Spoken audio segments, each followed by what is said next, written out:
When I read today's passage, Colossians chapter 1, verses 9 to 14, which is what Andy's going to preach on a bit later about praying for others, the one verse that really stood out for me was verse 13, where it says, God has rescued us from the power of darkness and into the kingdom of the Son he loves.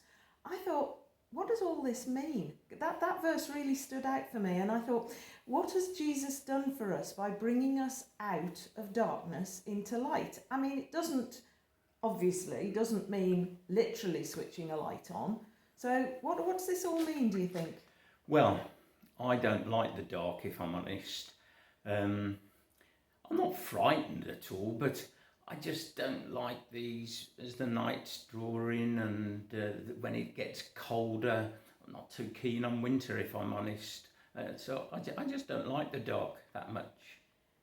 You know, I suppose we tend to associate darkness with things we don't like and things that are perhaps not good. Like you don't like darkness because that reminds you of winter. Someone might say they've just read a book or watched a film and it was a bit dark. What do you think that means? Well, I guess it's to do with not very nice things that are taking place, like, you know, if it's a story about a murder or someone doing something nasty to other people. Yeah, so if dark is about not good, is light about good then? Well, we sometimes say, don't we, that we brighten up someone's day. Mm-hmm. Like, do you remember the other day we went over to see your mum to clear out her garage because it was in a right old mess? And didn't she say that we had brightened up her day? Yeah, I think she did. Which actually brings me to the activities that we've sent to our SEC kids for this week. So there's one of them that's got a list of, it's a Christmas tree actually with fairy lights on. And you can colour in one fairy light for each of, say, an act of kindness. It says on the sheet, a good turn that you could do for someone, so you could think of that. And then there's a darkness word search. Now, you know, for the people around when Jesus died, particularly for his friends, that must have been a very dark time for them because that must have been really sad for them. But it's not just that, you know. The Bible tells us in Matthew chapter 27 that the whole land went dark from 12 o'clock till 3. That's amazing, isn't it? Mm. And then you could make a lantern.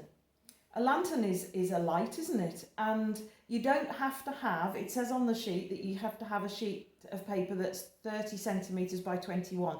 The centimetres, the measurements don't matter exactly. I've made 2 here. There's my first one, and that's a bit smaller. That wasn't 30 by 21. And then I made this one, which is even smaller.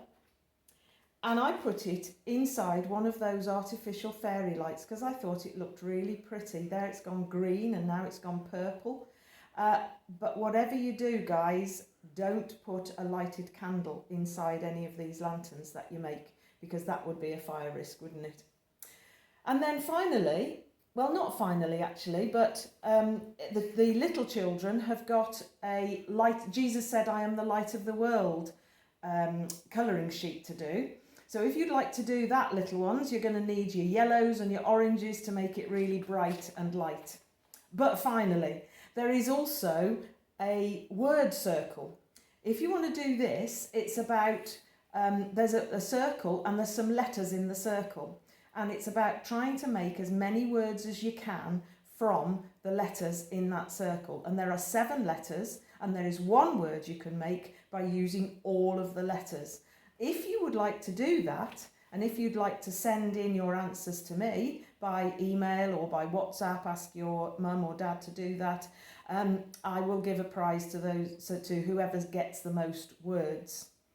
And then I was just thinking, you know, if we were talking about light and Jesus being the light of the world, that leads us very nicely into our next hymn because it says, light of the world, you step down into darkness. And as we've been saying, it doesn't mean that literally Jesus was like a light bulb and the world was all dark, but it means, as we've been talking about, that he brought good things into the world. And we can say thank you, Lord, to him for bringing this goodness, these good things into the world, into this dark world, this world where there's so much nasty things going on.